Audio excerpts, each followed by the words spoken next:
Bonjour, nous sommes les gentilshommes. Salut Connie, salut Dan. Yo. Salut Pascal, salut Dan. Et bienvenue, chères auditrices et auditeurs, dans le nouvel épisode des gentilshommes, le podcast qui s'interroge sur les questions hommes-femmes. Donc on est une bande de copains et plutôt que de se poser des questions entre nous sur les relations, on a une invitée à chaque épisode, une invitée différente, et on lui pose les questions. Comme ça, on est plus nombreux à écouter les réponses et ça fait un épisode sympa à écouter régulièrement sur le podcast. Vous êtes de plus en plus nombreux à nous écouter, à nous suivre sur www.lesgentilhommes.fr. On vous remercie.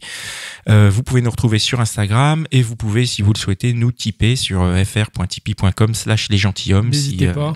Voilà, nous, ça nous permet de grossir, de communiquer et à terme, ça nous permettra de voyager pour aller vous interroger partout où vous Pour aller dans d'autres êtes pays en France. aussi. Oui, on a prévu des enregistrements à Las Vegas, hein, c'est ça ? Exactement. Voilà, Vegas, et puis on parlait aussi des îles, non ? Oui. La Jamaïque. Voilà, il faut aller interviewer là-bas et aussi, si jamais vous faites partie des tipeurs, vous recevez l'épisode en avant-première, c'est notre petite contribution. Alors l'épisode d'aujourd'hui, l'invité d'aujourd'hui s'appelle Aurélie et c'est une auteure, donc Aurélie Lévy. Salut Aurélie. Salut Aurélie. Hello. Bonjour. Et je vais tout simplement, qui es-tu ? C'est toi qui vas te présenter. Qui suis-je ? Je suis auteure, écrivain, réalisatrice de documentaires. Et je suis avec vous aujourd'hui parce que j'ai écrit un livre sur les hommes. J'ai fait une enquête en territoire masculin qui s'appelle Le 21e homme.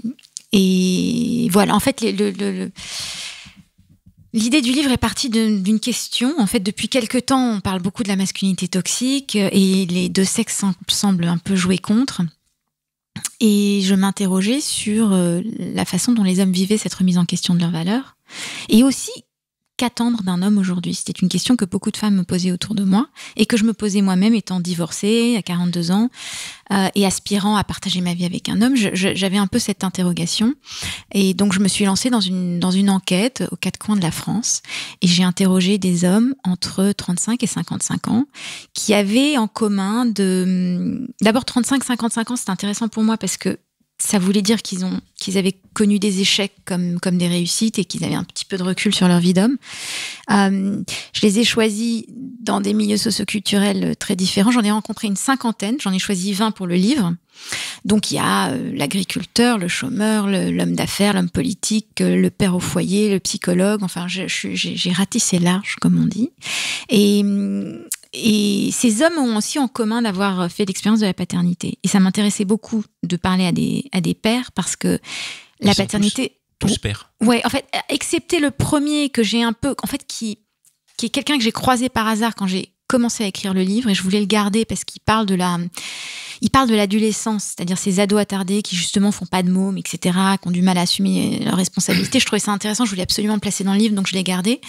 Mais sinon, oui, ils ont tous fait l'expérience de la paternité, ce qui m'intéressait parce que la paternité a beaucoup changé et que les hommes ont un rapport très différent avec leur enfant du rapport qu'ils avaient avec leur père.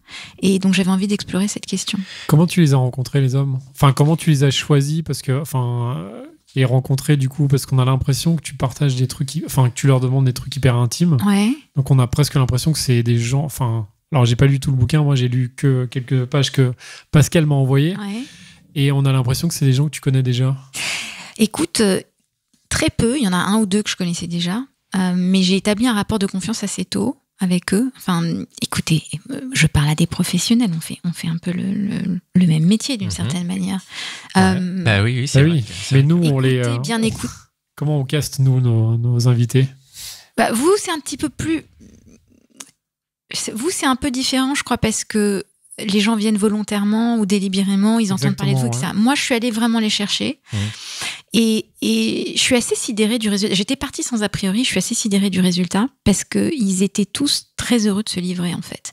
Et je sais plus avec qui j'en ai parlé. C'est avec toi, Connie, que j'en ai parlé. Je crois que c'est presque plus facile de se livrer à une inconnue. Et dans leur cas, à une femme qu'ils ne connaissaient pas, que finalement... En fait, ils me disent des choses qu'ils ne racontent ni à leur psy, ni à leurs copains, ni à leurs femmes. Ils t'ont dit pourquoi ils disaient pas ça à leur entourage ? Et pourquoi ils se sont confiés à toi sur ce coup-là ? Alors déjà, ce qui est intéressant... C'est anonyme, d'ailleurs ? Ouais, je les ai protégés. Il y a des gens connus dans le livre. Hein. Des gens connus. Tous les prénoms sont faux. Les prénoms sont faux. J'ai gardé le milieu socio-culturel et la profession est très similaire. C'est-à-dire que l'homme politique est vraiment un homme politique, mais pareil, il fallait que je le protège. Le psychologue est vraiment psy. Enfin, je les ai.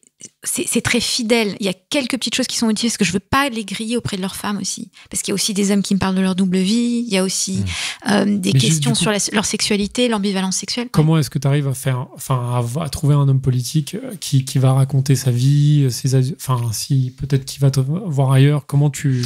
C'est quelqu'un que tu connaissais déjà ou comment tu le trouves ça? Tu sais, mon métier premier, j'écris, mais je suis aussi réalisatrice de documentaires, donc j'ai l'habitude quand même de tu vois, en fait, ce qui est assez ironique dans ce bouquin, c'est que la singularité de ce livre, c'est que je me positionne ni en tant que journaliste, ni en tant que psychologue ou sociologue. Et donc, ça me permet, moi, d'abord de partager mon ressenti. Et ensuite, ça leur permet, eux, d'avoir une parole un peu plus libre. Mais je reste réalisatrice de documentaires. J'ai l'habitude, j'ai parcouru le monde. J'ai interviewé et interrogé des centaines, si ce n'est des milliers de personnes au cours de ma carrière. Donc, j'ai un certain savoir-faire, si tu veux. Et puis, d'abord en tant que femme, et puis aussi en tant qu'être humain, j'ai appris au fil des années à interroger. Et j'en parle un tout petit peu dans le prologue du bouquin. Écouter, vraiment bien écouter. D'abord, c'est établir un rapport de confiance dans les premières secondes. On est d'accord. Je suis sûre que vous avez vécu la même chose. Le rapport de confiance, il se crée dans les premières secondes. Et ensuite, je ne cherchais rien. Moi, ce qui m'intéressait, c'était qu'ils aient la parole la plus libre possible. Et leurs contradictions ne me dérangeaient pas. Et parfois, je les laissais... C'est-à-dire qu'il faut pas, parfois les laisser accoucher de plusieurs contradictions pour arriver à l'essence de quelque chose. Et parfois, ce que les gens disent s'éloigne de ce qu'ils sont ou ce qu'ils pensent être. Et ils se rendent compte eux-mêmes, après plusieurs contradictions, qu'ils en ont, en fait. Donc, c'est une subtilité, quoi. C'est écouter, comprendre, relancer, mais pas toujours sur le truc, finalement, sur l'information la plus choquante ou la plus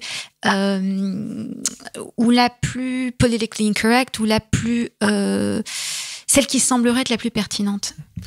Voilà. Il y a une question. T'as dit que t'as essayé ou t'es rentré sans a priori. Vraiment. Ouais. Je ne cherchais rien. Moi, je ne cherchais rien. C'est très important. Tu cherchais à faire un livre, quand même. Oui, mais je n'étais pas...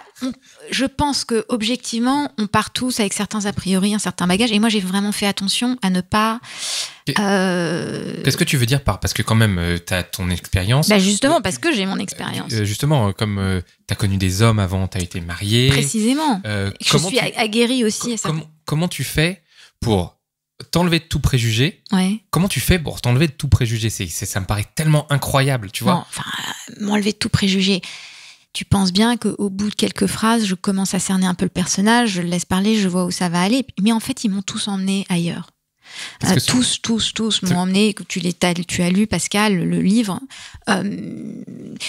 Je vous donne je peux vous parler un peu des personnages pour que vous compreniez, mais il y a ce type de 35 ans qui arrive et qui commence à me parler de son couple, et puis je réalise très vite qu'en fait il est dans une frustration sexuelle parce que voilà, il est déjà ils ne font plus l'amour au bout d'un an et ça lui pèse énormément, il le vit très secrètement.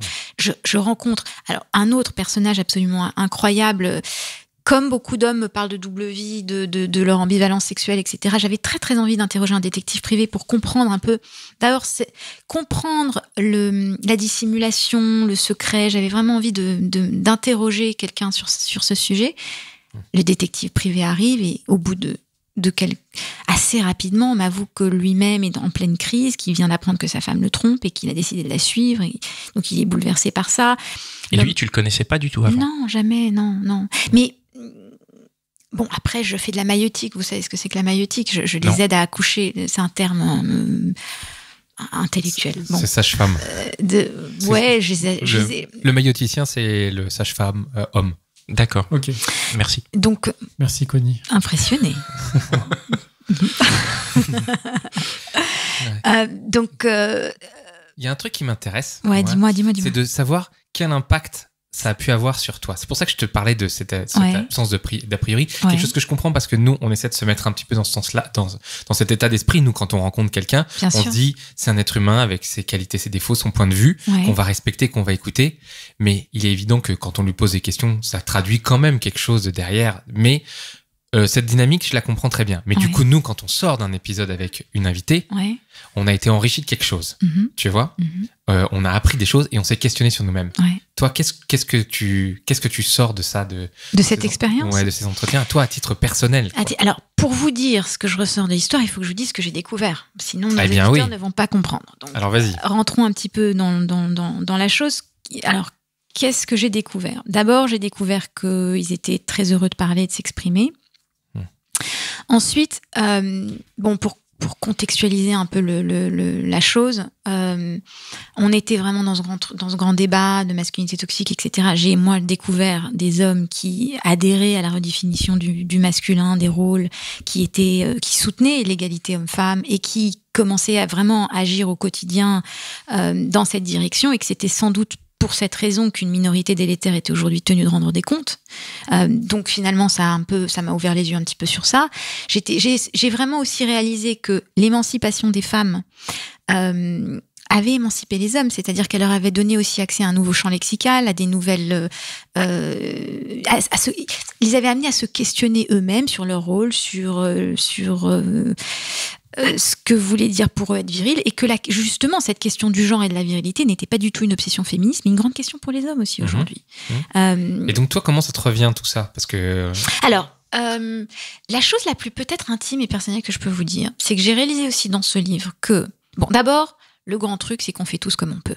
C'est un peu une des grandes conclusions du bouquin, c'est que tout le monde fait comme on peut. Il y a autant de masculinité, d'histoire, de désir, d'archétypes qu'il n'y a d'individus, et que le désir, à chaque individu sa définition du désir, etc. Et je pense que c'est pareil pour les femmes. Donc il y a quelque chose qui reste propre à l'individu et donc impossible de rentrer dans des généralités.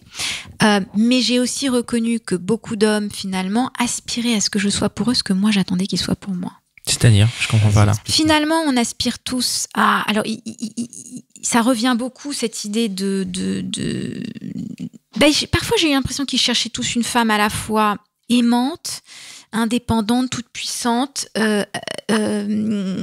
au fait de son propre désir, mais en même temps sécurisante et rassurante. Et finalement...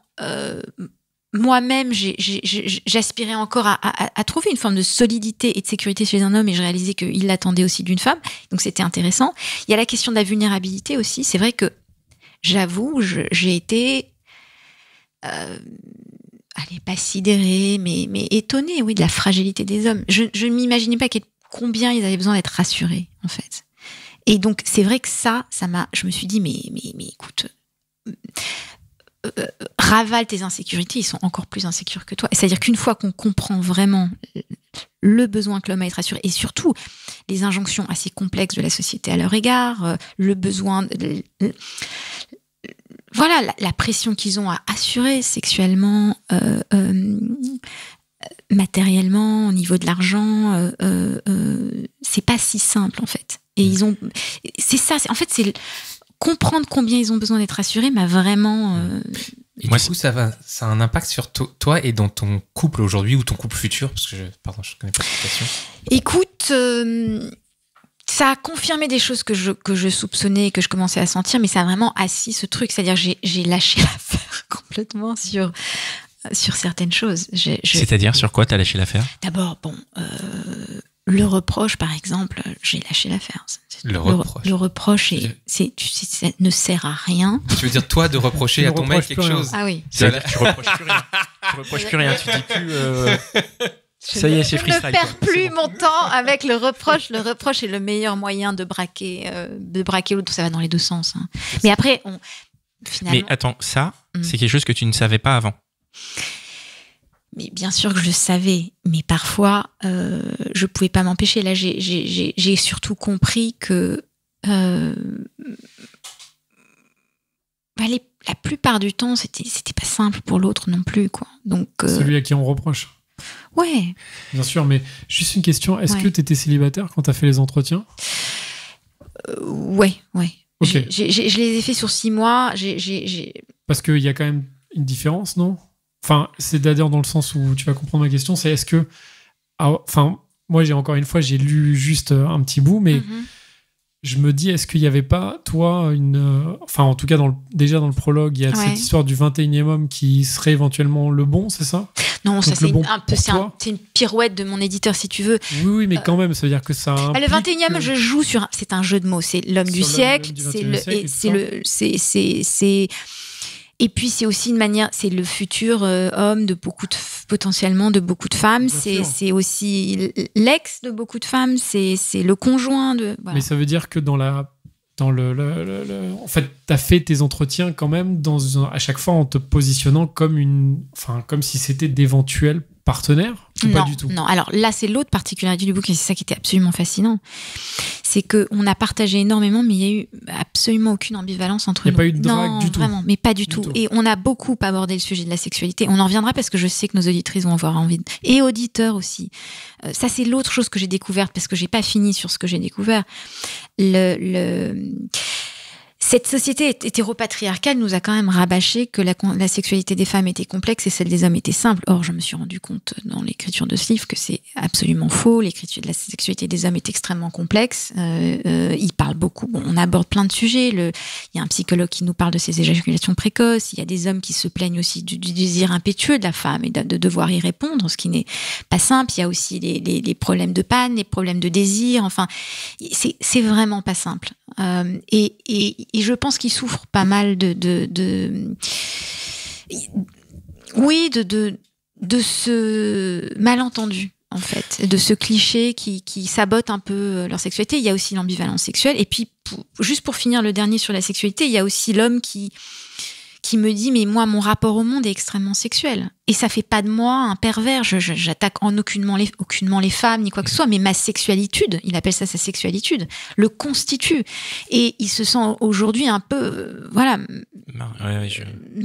marginalisé, mais pointé du doigt pour quelque chose qui est finalement inhérent à son sexe au sens mâle. Est-ce que toutes ces découverte entre guillemets, cette manière de tous ces éclairages différents sur tous ces hommes différents, est-ce que tu les as remis en perspective avec tes relations précédentes? Est-ce que tu as repéré des choses? Est-ce que tu t'es dit ça résonnait comment? Déjà le besoin d'amour, quoi. Ils m'ont quand même tous. Donc finalement. Tu as compris le besoin d'amour de certains de tes ex, par exemple, non? Ouais, mais tu sais.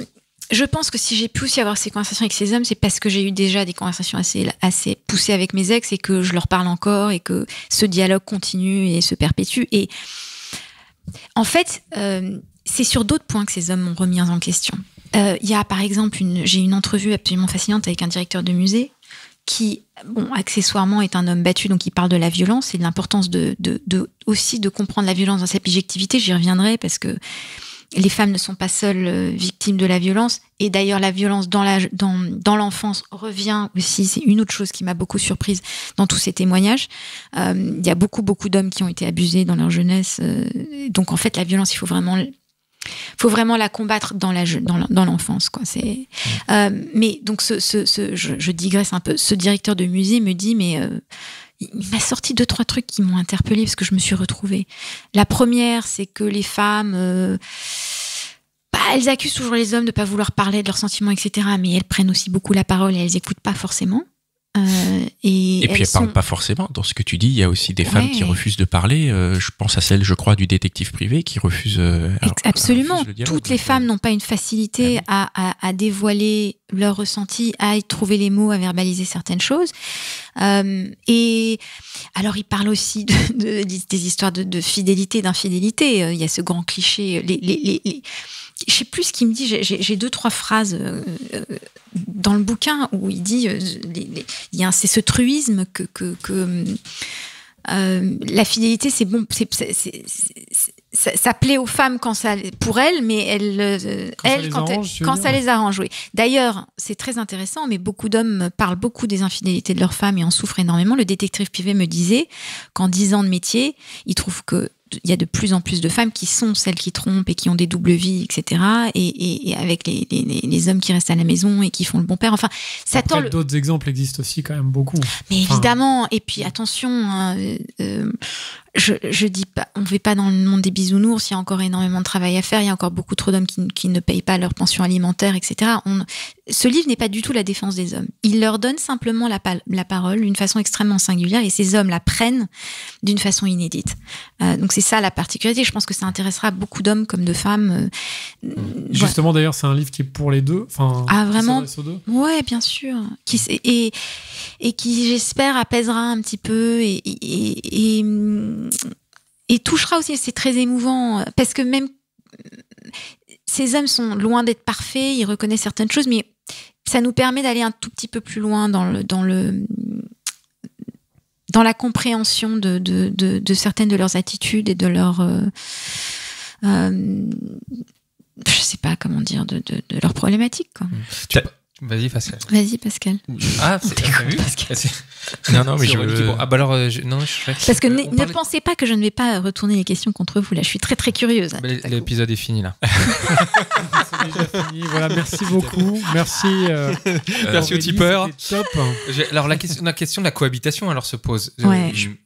Vas-y, si tu veux. Je vais y aller et on y revient après, parce que moi, du coup, je voulais demander, puisque en interrogeant tous ces hommes, t'as jamais eu envie d'avoir aussi le coup de sonnette de leurs femmes, de savoir un peu ce qu'elles en disaient, évidemment, d'ailleurs, dans le prologue du livre, je dis attention à tous ceux qui vont lire ce livre.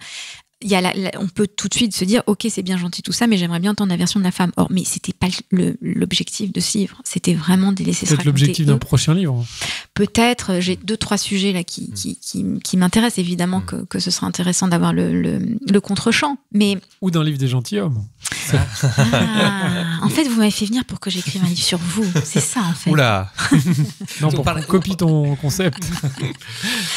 On parlait de la cohabitation. Ouais, alors. Grand sujet. Ouais, grand sujet, la cohabitation homme-femme. Donc du coup, comment toi tu t'as abordé ce sujet-là et comment il a résonné pour toi dans ta vie et avec tes expériences? Alors, la cohabitation, elle était un peu malmenée aussi avant le confinement. Et moi, j'ai la sensation, mais j'ai vu que vous aviez interviewé pas mal de gens pendant le confinement. Oui. Et donc, je suis curieuse d'avoir votre feedback là-dessus aussi. Moi, j'ai l'impression que la cohabitation va revenir un petit peu elle va revenir à la mode. J'ai la sensation que j'ai trouvé il ressortait de ces témoignages qui est quand même une grande solitude chez les hommes comme chez les femmes, qui est symptomatique de l'isolement dans la société moderne en général.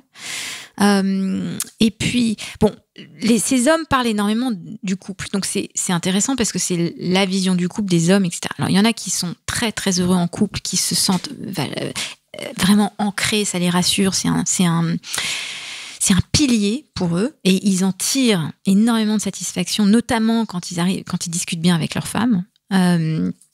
Parce qu'il y a l'homme pipelette, qui, une fois qu'il est bien avec sa femme, ça s'y discute pas mal.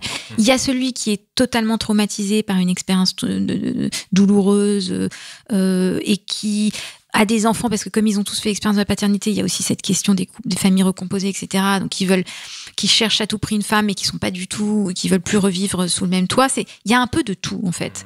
Et puis il y a ceux qui ont plein d'a priori et qui j'ai parlé pendant le confinement parce que j'ai continué des conversations avec eux pendant le confinement pour moi, parce que j'étais curieuse de savoir comment ils évolueraient. Et le psy que j'ai interviewé dans le livre, qui est un très très beau témoignage, qui nous parle de la communication dans le couple, justement, parce que on apprend vraiment aussi en les écoutant comment communiquer dans le couple, parce qu'on est persuadé de savoir, mais finalement, il nous donne aussi c'est là où je voulais en venir. C'est là où tu veux en venir. Le dialogue et la communication dans le couple. Voilà. Et savoir dire qui on est au moment où c'est important pour nous, qui est une autre chose qu'un des témoignants. On dit témoignant, ouais. Un des interviewés me raconte, ce qui est très juste. C'est pas si simple finalement, ni pour l'homme ni pour la femme. Ouais. Et du coup, toi, par rapport à tes expériences personnelles, j'ai l'impression de ce que tu dis, tu parlais avec tes ex, etc. Ouais. Mais toi, pas forcément si bien que ça. En fait. Alors, okay. Parce que c'est une chose de parler, d'intellectualiser, mais finalement, j'ai découvert aussi dans ce livre que j'étais pas si à l'aise, que j'étais... En fait, l'éloquence, c'est une chose, mais savoir parler de... vraiment dans l'intimité, j'ai réalisé que c'est finalement moi qui avais peut-être un problème avec l'intimité. Et c'était moi qui avais un problème avec l'engagement, pas les hommes avec qui j'étais. Tu veux dire, la question que tu t'es posée, c'est quoi vraiment se parler ? Ou vraiment se dire... Ouais, aussi, en fait, c'est quoi vraiment accepter l'autre ? Et déjà, c'est vraiment se connaître soi. Et puis moi, évidemment, vous imaginez bien psychanalyser ceci et cela, et ayant lu des bouquins, etc. C'est une chose, mais savoir s'ouvrir à l'autre dans l'intimité au moment justement où c'est important pour soi, où ça veut vraiment dire quelque chose, et pas quand la garde est baissée, pas au moment où on est en toute possession de son oralité, j'ai envie de dire, sans rentrer dans des choses un peu sexuelles. Je vous vois venir, petit chenapan que vous êtes. C'est pas simple. Et en fait, j'ai réalisé que j'avais du boulot encore à faire, que j'étais finalement assez timide, que j'étais... Concrètement, c'est de quoi? Mauvaise foi, parfois. Ouais. La mauvaise foi dans le couple. Il faudrait faire un sujet là-dessus. Ouais. Ça veut dire quoi concrètement avec ton mec ou tes prochains mecs? Ça veut dire quoi? C'est-à-dire, qu'est-ce que vous dites à quel moment? Tu vois ce que je veux dire? C'est déjà, alors je vais te dire, c'est pouvoir recevoir ce que l'autre te dit. Parce que accepter la vulnérabilité de l'autre, il y a plein de bouquins en ce moment sur l'importance et l'urgence de la vulnérabilité, mais c'est pas si simple en fait, parce que te prendre la faiblesse de l'autre en pleine gueule. Surtout si, comme tu le disais, on attend de la sécurité de l'autre. Ouais, en fait, on est bourré d'attentes. Mais donc déjà, savoir reconnaître ses attentes. On n'est pas si honnête avec soi-même sur nos attentes. Entre ce qu'on dit et ce qu'on attend vraiment, il y a tout un monde. Ensuite, vraiment écouter l'autre et accepter sa fragilité et accepter qu'il va pas pouvoir répondre à tes attentes, c'est quand même à la fois l'hérésie du couple et la beauté et il peut pas répondre à toutes tes attentes, mais il peut répondre à certaines attentes. Certaines. Et puis d'ailleurs, c'est marrant que tu me dis ça, parce que un des hommes que j'interviewe dans le livre, qui est le psy d'ailleurs, de nouveau, il parle de cette position. Il dit, moi, je veux bien occuper cette position de chevalier, mais il faut pas que cette place soit trop prenante non plus. C'est-à-dire que je veux bien un peu, parce que ça, je l'accepte, mais il faut pas que ce soit trop. Et ça va dans tous les sens. En fait, ça se justifie dans plein de positions. En fait, c'est une métaphore assez intéressante, finalement, pour le couple. C'est ça, c'est accepter de jouer ce rôle, mais pas complètement non plus, et que l'autre soit aussi partie prenante de sa propre existence et ses propres besoins, et soit capable aussi d'y répondre lui-même. C'est ce truc de pouvoir compter sur l'autre, mais finalement sentir aussi que t'as en face de toi quelqu'un qui est autonome et qui se connaît. Et on en revient à l'éternelle question de bien se connaître, quoi. Et de la relation qu'on a à soi. Enfin, je veux dire, c'est quand même la clé de pouvoir être avec l'autre. Et du coup, la question de l'amour dans le couple, là, l'amour ou l'amour propre, peu importe, elle s'est posée elle s'est posée comment? La question de l'amour, ça veut dire quoi? L'amour. Où est l'amour? L'amour, aimer sa femme, aimer son mari. Mais elle revient tout le temps. Justement, est-ce que tu peux nous raconter comment elle revient, et surtout, après, quel éclairage ça a pu avoir sur toi? Est-ce que, par exemple, tu t'es dit, quand t'as vu tout ça, tu t'es dit, mince, en fait, j'ai pas vraiment aimé quelqu'un? Non, moi, j'ai mal aimé. Moi, je me suis rendu compte que j'avais mal aimé. Beaucoup d'hommes. La plupart des... Comment? Qu'est-ce que ça veut dire, quoi? Parce que d'abord, j'étais parfois tellement... exigeante ou parfois tellement animée par mes propres revendications que je n'ai pas toujours réalisé la violence ou l'injustice, où je pouvais faire preuve d'injustice. J'étais persuadée d'être très à l'écoute, mais en fait... Tu n'étais pas tant que ça? Pas tant que ça. Tu t'en es rendu compte, Ouais, je m'en suis rendu compte en les écoutant vraiment. Et puis c'était génial parce que comme il y avait justement pas d'enjeu affectif ou romantique ou sexuel avec tous ces hommes, j'ai pu vraiment écouter. Le rapport de séduction aurait tout foutu en l'air. Et c'est d'autant plus surprenant que j'ai tendance à avoir un rapport de séduction. Dans la séduction, on écoute, non? Non. Toi, tu trouves pas qu'on t'écoutes, mais avec un but, parce que t'écoutes pour être aimé. Avec un filtre. T'écoutes pas pour le simple. T'écoutes quand même avec la finalité. La personne raconte, quoi. Ouais, parce que il y a quelque chose, il y a une faille narcissique qui est quand même réveillée dans la tête, qui quand même qui pulse dans la séduction.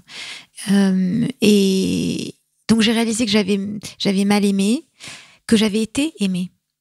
Ah oui. Aussi, et je m'en étais pas rendu compte. Que tu sais, plein de choses, ça intéressera sûrement les filles qui écoutent, mais l'homme qui disparaît, je parle pas du type avec qui t'as passé une nuit qui te rappelle pas, mais l'homme qui disparaît, souvent c'est pas parce que il t'aime plus ou il te veut plus, mais il a aussi ses propres trucs. Il a aussi. Il a peut-être sa femme ou. Mais tu sais que c'est revenu ces histoires de double vie et de trucs et tout ça. Et je me suis vraiment dit.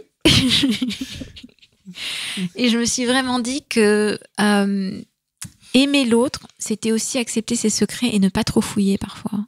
Ah oui. Et d'ailleurs, ça m'amène juste à une question. Et protéger ton conjoint de tes secrets aussi. Je trouve que j'ai pas assez protégé les hommes avec qui j'ai été. Je les ai pas protégés. Il faut savoir respecter le jardin. Pardon, vas-y. Non, c'est ça. Tu penses qu'on peut, que en tant qu'homme ou femme, on peut aimer deux personnes? Ouais. Parce que juste. J'en suis persuadée. T'en es persuadée, ouais. Ok. De la même manière. Ouais, je pense que d'abord, alors je peux vous donner. D'abord, il y a des relations où on peut aimer deux femmes ou deux hommes, mais ce qu'il faut comprendre, c'est que souvent dans ces relations-là, les relations se renvoient l'une à l'autre. C'est-à-dire, ce sont aussi souvent des hommes ou des femmes qui se complètent l'un l'autre. Donc, on va trouver chez quelqu'un. Vous savez pas ce vieux film de Spike Lee? On va trouver chez quelqu'un quelque chose et chez l'autre, et donc ils se complètent et donc ils fonctionnent en binôme en fait. Sans se connaître ou sans savoir l'existence de l'un de l'autre. Bien sûr, il fonctionne en binôme dans son grand asseoir. Pour la personne qui a ces deux Absolument. relations. Donc, ce genre de choses peut arriver. Et puis, enfin, tout dépend de son histoire personnelle. Après, j'ai pas envie de faire de la psychologie de bas étage, mais ça revient aussi dans le bouquin. Pascal, tu l'as certainement entendu. On en revient à papa, à maman, à l'image du couple qu'on a pu avoir, à l'histoire à son enfance, à son voilà, ça revient quand même énormément. Oui, il y a beaucoup on rejoue les relations qu'on a miroir, connues, de recherche, quand même, recherche. Et il y a l'exemple qui est là. Ouais. Et je peux te poser une question, Pascal? Bien sûr. Dans tous ces témoignages que tu as lus, là, allez, je retourne un peu. C'est spéciale émission spéciale un peu différente. Allez, on se lâche. Qu'est-ce que tu t'es reconnu dans certains hommes? Qu'est-ce qui a résonné en toi? Qu'est-ce que ça t'a fait quoi d'écouter ces hommes, puisque tu écoutes des femmes toute la journée? Ouais. Toute la journée, c'est exagéré. Non, écoute, ça m'a fait. Effectivement, il y a un sentiment de ne pas se sentir seul, effectivement, de te retrouver dans des choses qu'ils disent où tu dis ah bah oui, ça se tient. Ça peut correspondre à certaines de mes pensées, ça va dans la même direction. Il y a des passages que j'ai trouvé vraiment très très intéressants. Le premier passage que je leur ai partagé, c'est avec les pères de famille qui se retrouvent. 275. C'était laquelle? C'est le détective privé qui explique tout ce qu'il fait et que ses potes de 35 ans. Alors, je raconte un petit peu là pour que tout le monde comprenne de quoi on parle. Donc, ce détective privé de 35 ans, il parle de quelque chose d'assez nouveau qui m'a un peu interloqué parce que je suis un petit peu plus âgée que lui. Mais ouais, il raconte qu'il se retrouve avec des bandes de copains et ils se plaignent un peu que finalement, ils s'occupent de tout, ils font le linge, ils s'occupent des mômes, etc. Puis le week-end, leurs copines, elles ont les stages de yoga et puis le soir, elles ont besoin d'un peu de temps pour elles et ils se retrouvent à vraiment tout gérer et c'est très drôle. Oui, et moi, ce qui m'a surtout marqué c'est la fin où vraiment il dit qu'est-ce que c'est plus de liberté puisque de leur point de vue à eux, ils estiment qu'elles ont déjà toutes les libertés. Et je trouve ça intéressant parce que justement, on n'imagine pas forcément qu'il y a ce questionnement. Mais après, c'est aussi... moi, ce qui m'a vachement touché dans ce bouquin, c'est qu'il y a ce côté... Enfin, ce que disent certains hommes correspond à ce que nous, on fait. C'est-à-dire que nous, on a une démarche qui est unique. Personne ne fait ce qu'on fait. On se pose derrière un micro et on se questionne.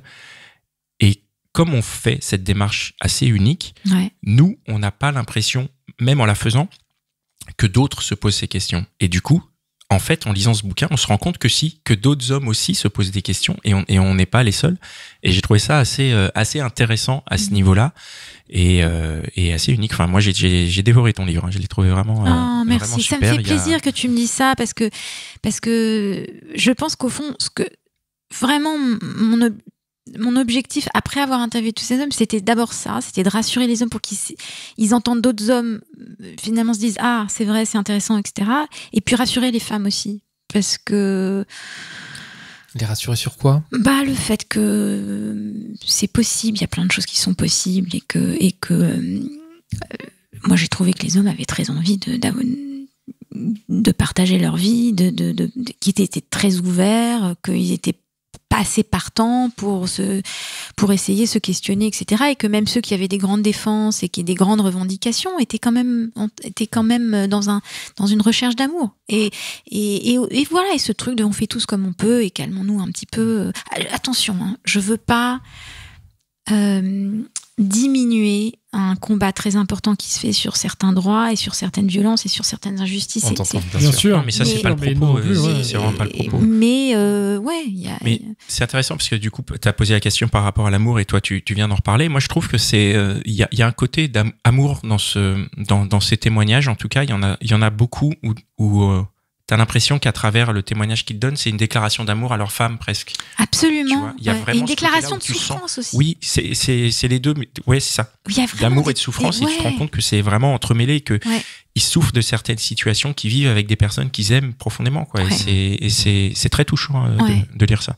Ouais, et je pense que les femmes réaliseront aussi que c'est pas simple pour eux, ils essayent vraiment, voilà, on entend l'autre version, puis en fait, ce qui est intéressant, c'est qu'en fait, toi, tu t'es entendu, vous avez retrouvé des hommes, les hommes retrouvent des bribes d'eux-mêmes dans chaque témoignage d'homme, et je pense que les femmes entendent différemment parce que justement, c'est pas leur mec, c'est pas leur frère, c'est pas leur ex, et donc elles seront certainement, elles entendront des choses qui sont plus difficiles à voir quand c'est devant notre nez, quoi. C'est toujours ce même principe.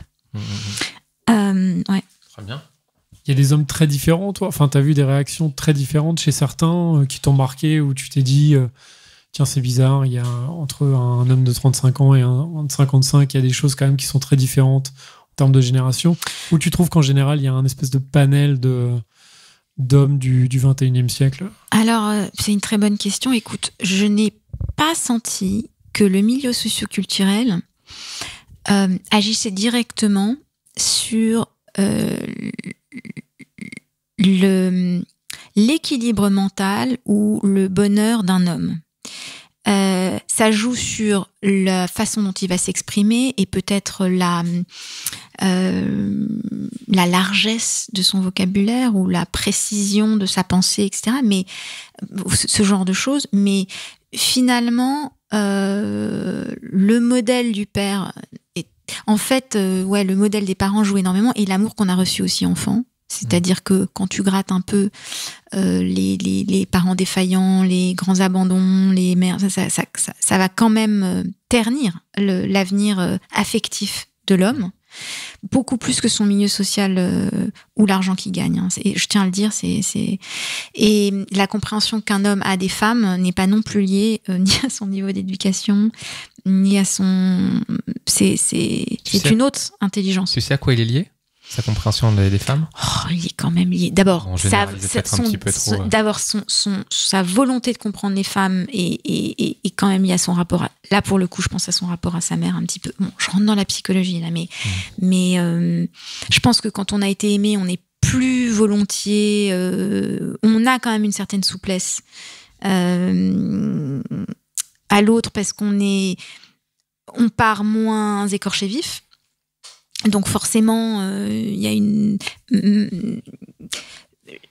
je dirais pas une perméabilité, mais il y a ça se transvase. Oui, la communication est quand même un tout petit peu plus facile. On est moins parqué sur certains a priori. Enfin voilà. Qu'est-ce que j'ai remarqué d'autre? Les âges, oui, bon, il y a quand même une petite nuance sur les âges, c'est sûr. C'est-à-dire que les 35 ans sont beaucoup beaucoup plus impliqués dans les tâches ménagères, etc. que les 50. Que les 50. Après, l'autre truc que je voulais rebondir sur ce que tu disais, Pascal, on sent dans le bouquin aussi, pour en revenir à ces hommes de 35 ans qui t'ont un peu marqué, la question se pose un peu de finalement cette égalité homme-femme. On se rend compte en parlant aux hommes, comme aux femmes d'ailleurs, parce que j'ai parlé à plein de femmes pendant l'écriture du livre, est-ce que on porte pas tous un peu en ce moment tout et trop à la fois? C'est-à-dire que finalement, le fait que tout le monde gère le foyer et l'éducation des enfants, et on est responsable de tout, etc., c'est vrai que il y a plus... Il y en a un qui s'occupe de ça et l'autre de ça. C'est tout le monde s'occupe de tout. Et donc, il y a une charge mentale, en fait. Je dirais pas une charge physique, mais il y a une charge mentale. Ça pose cette question-là. Je remets pas du tout en question le 50-50, mais l'équité, etc., elle a ses limites aussi. Et tu trouves pas qu'on le sent dans le bouquin que qu'il faudrait pas... tout n'a pas besoin d'être totalement équitable, en fait. Oui. Le partage des rôles ne passe pas par le 50-50. Ça passe dans le bouquin. Après, moi, là-dessus, oui, effectivement, je pense que 50-50, ou en tout cas, comme tu le définis très bien, c'est pas du 50-50, c'est de dire que tout le monde s'occupe de tout. Exactement. C'est pas comme ça qu'on fait tourner les bons business. Donc, pourquoi ça marcherait dans une famille, tu vois? Ça marche dans certains. Il y en a qui le font bien, mais c'est pas pour tout le monde, si tu veux. Donc, pareil, on en revient à bien se connaître, c'est-à-dire bien savoir avec qui t'es, être cool, chacun, et bien communiquer. C'est-à-dire bien communiquer sûr. Finalement. Si tu communiques pas ton besoin, voilà. Et c'est évidemment, après, les gens se répartissent entre eux. Mais cette obsession du 50-50, elle peut malmener certains couples, en fait.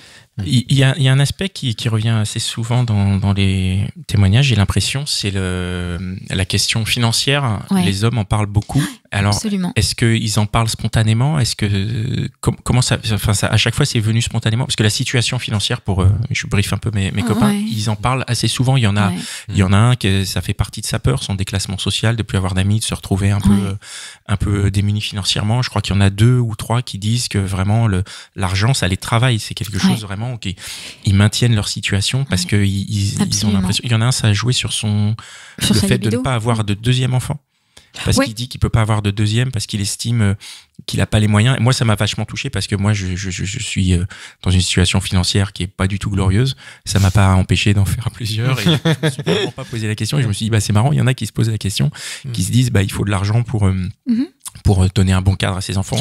On en revient à l'image de la réussite. C'est-à-dire, d'abord, on va pas se leurrer. On est dans un système où pendant très très longtemps, l'homme était pourvoyeur et donc défini par ce rôle-là. Et l'argent avait été un moyen aussi de dire il a bien fait son job ou il est un homme, quoi. Et donc l'argent avait une grande valeur. C'est en train de changer. Les choses ont bougé. Il y a plusieurs éléments dans dans ma réponse. Donc il y a ça. Il y a aussi le fait que en fait, c'est abordé aussi dans le livre par certains hommes qui ont divorcé, en fait, le divorce dans les classes moyennes. C'est-à-dire qu'en fait, il faut être très riche pour bien divorcer et que finalement, il y a un grand déclassement qui est en train de se faire et on s'imaginait pas que ces familles recomposées, ces divorces, etc., finalement, coûtent une fortune et placent les gens dans des situations assez fragiles, en fait. Parce que, il faut bien le dire, le couple, pendant longtemps, prémunissait de certaines choses, avoir partagé un toit, les retraites, les choses comme ça. Donc, le conjoint était plus ou moins protégé, même dans les milieux plus populaires, etc. Donc, il y a cet élément-là, plus le truc que l'argent, en effet, c'est une manière de dire, t'es un homme. C'est une manière c'est un calcul simple de réussite, quoi. C'est quand même, voilà. C'est une valeur vachement reconnue dans un monde qui est capitaliste, quand même. On vit encore parce que qui sait ce qui va se passer dans les prochaines années. Dans le monde d'après. Dans le monde d'après. C'est encore la valeur principale, l'échelle de valeur principale En tout cas, dans l'imaginaire, c'est sûr, c'est comme on imagine l'homme de Cro-Magnon qui ramène le sac de viande. Ouais. On imagine l'homme du XXe siècle, en tout cas, c'est celui qui ramène le portefeuille, qui... Exactement, et ça lui donne un pouvoir d'action aussi, c'est-à-dire que c'est... Et donc ça, c'est encore ancré dans les personnes que tu as interrogées. Ouais. C'est Pascal, tu disais ça. Ouais, et puis je pense que Et toi, t'en penses quoi sinon? Moi perso, maintenant que t'as vécu toutes ces expériences-là, le mec qui se pointe là et qui essaie de te séduire, est-ce que finalement le portefeuille ça va être important ou pas pour toi?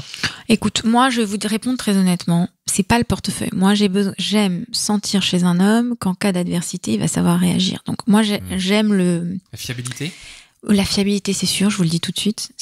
Mais vous savez quoi, tous les hommes m'ont dit qu'ils cherchaient la fiabilité aussi. Alors là, j'ai trouvé que c'était totalement dans les deux sens.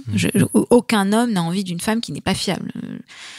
Ils vont pas s'ouvrir et s'épancher sur leurs sentiments et s'offrir à quelqu'un s'ils n'ont pas quelqu'un de faible. C'est compliqué. Donc eux aussi ont envie de sentir qu'ils peuvent se reposer sur quelqu'un. C'est vachement important. Ça revient pas mal, quoi. Donc nous, ça revient aussi beaucoup. C'est le truc qui revient le plus. Pourtant, c'est justement ça. C'est le truc où tu as l'impression que c'est presque le plus rare. Est-ce que le fait qu'ils aient des enfants, tu penses que ça joue sur la fiabilité ou le besoin de fiabilité? Alors, c'est une très bonne question. Je pense que si tu veux, le fait qu'ils ont des enfants, pour ceux qui sont divorcés et qui cherchent quelqu'un d'autre, c'est un gros facteur, c'est sûr. C'est-à-dire que ils vont. J'ai l'impression qu'ils cherchent une femme qui va aussi comprendre l'enfant et pouvoir, assez responsable. Donc un homme célibataire avec des enfants, par exemple, pourrait être plus intéressant parce qu'il aurait l'idée. On pourrait avoir l'idée qu'il est plus fiable ou pas. Ça peut donner cette idée, mais c'est comme oui, mais de la même manière qu'un homme qui dit toute la journée que sa femme est formidable, il plaît aux femmes. Hein. Le meilleur moyen de draguer, c'est de super bien parler de sa copine en public. C'est un aphrodisiaque. Ouais. Mon père faisait ça tout le temps, ça marchait vachement bien. Dès qu'il rentrait quelque part, ma femme est formidable, et tout le monde disait oh mon Dieu, mais il est incroyable. Enfin, c'est le premier truc. Donc bon, voilà. Petite digression intéressante, on a pris note. Ouais. Très bon truc. Ouais. C'est énorme. Ouais. Oh, j'ai tellement même quand t'es célibataire, quoi. J'ai tellement d'admiration pour ma femme, pour ma copine. C'est le meilleur moyen de draguer, mes chers. C'est génial. Si on devait faire un petit bilan de cette expérience fantastique que t'as eue, que tu offres au monde, ça serait quoi? Si vraiment il y a une chose que tu peux nous transmettre sur cette expérience que t'as eue. Ça va être très simple, c'est ce que je vous ai dit au début, on fait tous comme on peut. Okay. Vraiment. Ouais. Prenons le temps de nous connaître et de connaître l'autre, et on se rendra compte qu'on est beaucoup moins blessé par l'autre qu'on ne le pense, parce que la plupart du temps, l'autre fait vraiment comme il peut, avec son linge et ses casseroles et ses propres inhibitions et insécurités.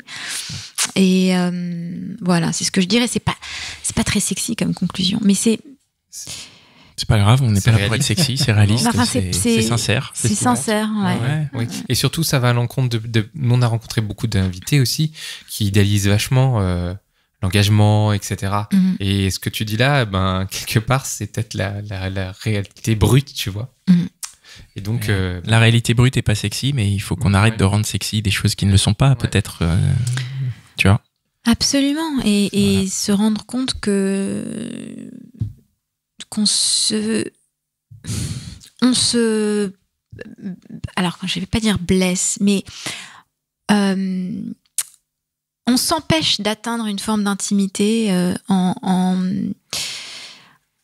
ayant certaines attentes. Après, c'est bien aussi les attentes. Ce qu'il faut comprendre, c'est que le rapport humain, il est basé sur l'attente. Enfin, l'attente est inhérente au rapport humain et affectif.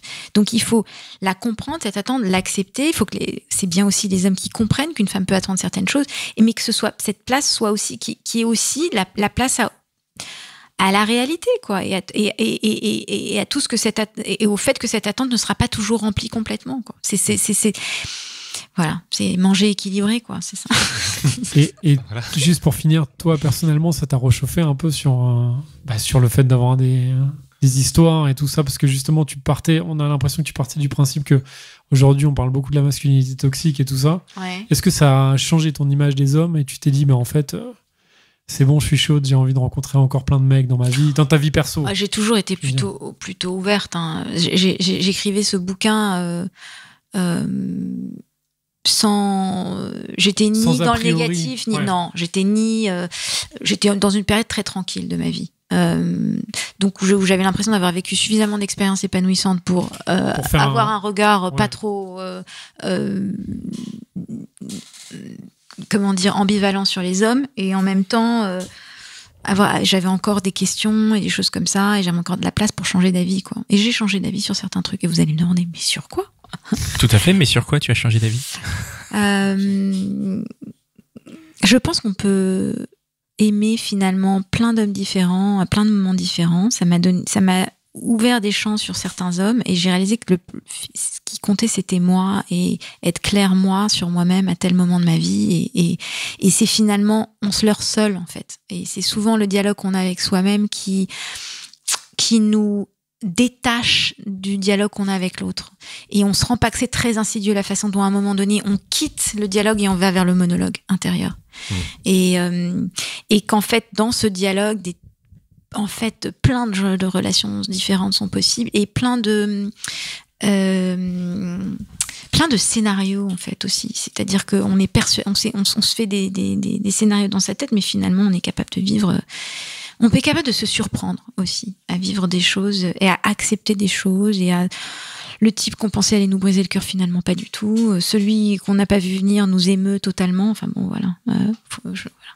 Ouais, l'acceptation, un peu l'ouverture à ce qui peut arriver en fait. Ouais, et puis c'est vraiment faire gaffe à ce que souvent, il y a un moment où on se rend même pas compte qu'on a quitté la relation et qu'on est on est entre soi et soi dans un trip qui n'a plus rien à voir avec l'autre. Et c'est très subtil. Ça se fait malgré nous, et ça peut avoir été triggered, comme on dit en anglais, ça peut avoir été déclenché par une remarque que quelqu'un a faite, mais sans pas aucun mec a fait aucune femme, mais sans même savoir ce qu'il faisait, quoi. Et tout à coup, on se cache derrière le rempart, et là, qu'est-ce qu'il faut faire ? Il faut tout de suite désamorcer, discuter, parler. Ouais, après, il y a des relations où c'est plus ou moins simple. C'est-à-dire qu'on rencontre aussi au cours de notre vie des gens avec qui il est plus ou moins facile. D'abord, il y a des moments où on est plus ou moins détendu, et des hommes avec qui, ou des femmes avec qui il est plus ou moins facile de communiquer. Et puis, il y a aussi, attention, il y a des choses que je ne m'explique toujours pas. La chimie des corps, l'aisance des... Pourquoi est-ce que tout à coup on rencontre quelqu'un et tout est simple, et pourquoi avec un autre c'est compliqué ? Il y a plein de mystères encore dans les relations. Moi, je n'ai fait que interroger une 50aine d'hommes, mais c'est fascinant. Enfin, ouais. Okay. Très bien, merci beaucoup. Merci à vous, ça m'a fait plaisir. Ben merci, ça nous a fait plaisir. J'ai une toute petite commande, vraiment une seconde. Ouais. Vas-y. On a reçu beaucoup de filles, surtout entre 20 et 35 ans, qui se posaient beaucoup de questions sur les mecs qui avaient à peu près le même âge, c'est-à-dire sans enfants et tout. Ouais. Ça serait chouette de l'interviewer, ces mecs-là, pour toutes les invités qu'on a eues. Comme ça, elles pourraient avoir des réponses. De mecs plus jeunes ? Oui. On me l'a demandé, mon éditeur me l'a demandé. Ah. Je réfléchis à la question. D'accord. Voilà. Mais ça m'a été demandé déjà. Parfait. Ouais. Ok. Bon, merci pour merci de ta venue. à vous, ça m'a fait plaisir. Merci les gars, merci Mitch. Merci Cynthia, merci à tous. Merci à tous les hommes et toutes les femmes qui nous écoutent. Qui sont là, qui sont de plus en plus nombreux. Merci à tous ceux qui vont partager cet épisode autour d'eux, qui vont dire tiens, déjà les gentilshommes c'était génial, mais en plus ils parlent d'un bouquin super. Donc, le 21e homme, on va le répéter, aux éditions Anne Carrière. Aux éditions Anne Carrière. Rappeler qu'on va en faire gagner, je crois. On en a fait gagner. Ah, on en a fait gagner. On les a fait gagner déjà. Il y a 3 bouquins qui ont été gagnés. Donc, si vous écoutez ce podcast, tant pis pour vous. C'est trop tard. Et puis, ils peuvent me poser des questions sur Insta aussi. Oui. Très bien. Vous pouvez aller l'acheter. Non, mais du coup, ceux qui ont raté le jeu concours, il fallait s'abonner à notre page Instagram parce qu'on le fait gagner. On l'a fait gagner. Abonnez-vous parce que peut-être qu'en ce moment, il y a un jeu concours pour un podcast que vous n'avez pas encore écouté. Exactement. Voilà. Mais on tient à remercier aussi les éditions Anne Carrière qui nous ont mis sur la voie de cet excellent bouquin. Et voilà. Qu'est-ce que j'ai dit ? J'ai parlé du Tipeee, j'ai parlé de l'Instagram, je sais plus. Ça y est, on est en freestyle sur les introductions, les outros. Et c'est fini. C'est pas grave, vous êtes là quand même. Allez sur Tipeee. Ouais, allez sur Tipeee, soutenez-nous. Et puis ceux qui veulent, de toute façon, on met l'épisode en général en avant-première. Ouais. Et voilà, c'est fin de l'épisode. Ouais, merci beaucoup Aurélie. Ciao. Ciao.